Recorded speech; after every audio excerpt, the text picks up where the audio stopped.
Robot নেতা এতই রাগান্বিত ছিলেন যে তিনি তার তলোয়ারটি একটি রোবটের পেটে ঢুকিয়ে দিলেন এবং সাথে সাথেই ভেতর থেকে রঙিন তারগুলো বেরিয়ে এলো। তার লক্ষ্য ছিল এই ৩০০টি রোবটের মধ্যে লুকিয়ে থাকা একজন মানুষকে খুঁজে বের করা। তিনি প্রত্যেককে তার তলোয়ার দিয়ে আঘাত করে পরীক্ষা করতে শুরু করলেন।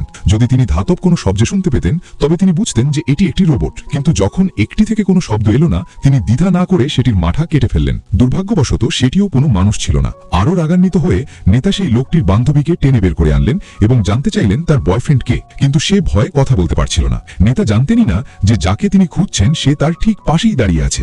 লোকটির হৃৎপিণ্ড জোরে ধকপক করছিল এবং তার কপালে ঘামের ফোঁটা জমছিল। সে দ্রুত ঘাম মুছে ফেলল যাতে কেউ কিছু সন্দেহ না করে। ভাগ্যক্রমে নেতা তার পাশ দিয়ে হেঁটে চলে গেলেন এবং লোকটি অবশেষে স্বস্তির নিঃশ্বাস ফেলল। কিন্তু হঠাৎ নেতার মাথায় একটি চমৎকার বুদ্ধি এলো। তিনি প্রতিটি রোবটকে তাদের মাথা পুরো ৩৬০ ডিগ্রি ঘোরানোর নির্দেশ দিলেন। সব রোবট তাদের মাথা ঘুরিয়ে নিল, কিন্তু মানুষটি তা পারল না। সে ধরা পড়ে গেল এবং সাথে সাথেই তাকে চারপাশ থেকে ঘিরে ফেলা হলো। এখন আপনি যদি আপনার মাকে ভালোবাসেন তবে ভিডিওটিতে লাইক দিন এবং সাবস্ক্রাইব করুন।